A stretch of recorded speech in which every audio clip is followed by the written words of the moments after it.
ready, and action. Good morning, Dr. Pincus. Hi.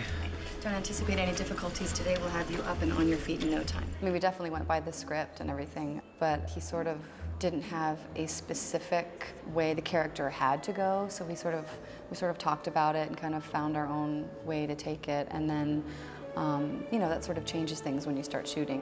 That's not normal. Well, I mean, what's normal, really? You know? Well, not having side effects, hallucinations, I thought. Did anything unusual happen during my procedure? Yeah. Right. No. You said yes first. No. Is what I ended with. When Kristen and Ricky are at the desk, it was a very short scene, but we came up with the idea of interrupting each other. That was the day where I felt like I was most seriously in danger of losing control of my bladder. I really just thought that was hysterically funny because it was utter nonsense of people just stammering over each other. Well, my procedure. What? Come.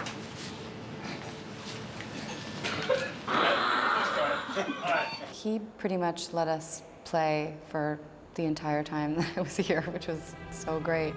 As a dentist, you could do an awful lot of good in the developing world. They're in desperate need of modern dental care. Modern dental care, you believe this guy? Billy Campbell is great and hilarious in a part that could easily be utterly thankless. What he's supposed to do is be the perfectly acceptable alternative to Gwen. You know, ideal in almost every respect, except she doesn't love him. Richard is the new boyfriend of Téa's character, Gwen, and I don't know, I think he's a little self-involved and maybe a bit self-righteous. And we get the impression that it's really self-aggrandizing. As I said before, Doctor, it's private. I really would like to keep this on a professional footing. Yes, please. At any given moment, you will be certain, if you're watching me in a scene with Ricky, that I am clenching my buttocks in an effort not to laugh. What? It's my daughter. Yeah, you mentioned something about that. She won't speak to her sister, her only sister. The thing about ghost stories is they ultimately are very emotional because they involve loss and longing. And Dana Ivy's character has a very simple thread, which is that her children are having a feud that's breaking her heart, and it could so easily have been otherwise. And I just really find that touching. I didn't know the letter went under the carpet. She never got it. My God, you're boring, aren't you? You know, I think wherever there's real humanity, there's humor, even in a dark subject. And I think that's what he's been able to find. It's funny and it's sweet and it's very human. And it helps us all to laugh at it because we're laughing at ourselves, really. I dotted the I with a little love heart. You were happy to be alive, right?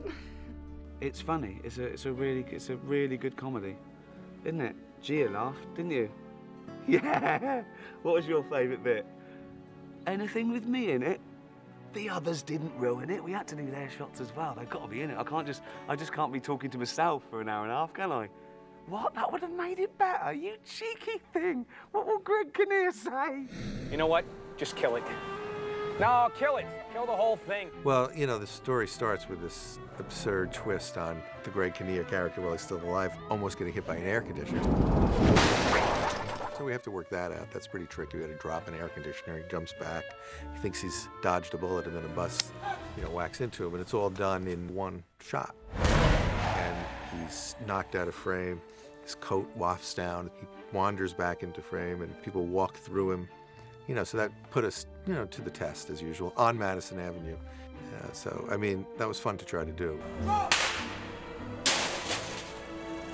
Early on, I thought, you can either go the effects movie route or the romantic comedy route. I decided on the romantic comedy route. We have a few effects, just enough to tell our story. And, you know, I wanted to keep them very simple. You got a sec? Ghost rules are pretty much established throughout literature, and you can't mess with them. We can't see them, except certain gifted people can. They can walk through things. They pretty much follow ordinary rules of physics, except they can't affect physical objects. The way you depict that in your movie is open to interpretation a little bit more. You know, if you sneeze inexplicably on the street, you probably walk through a ghost. That was a new bit of lore that we threw in. Bless you. Why are you dressed like that? Were you a maitre d'? I'm gonna ignore that, okay? You wear what you died in. At least I look nice. Greg Kinnear's character is dead, And, you know, popular ghost lore seems to be that you wear what you died in. I wanted to put him in this tuxedo so that he would immediately stand out in any scene. And he also seemed in a way then like the movie's host. It was sort of like he's the host of an awards show, and he's come to usher us through the film.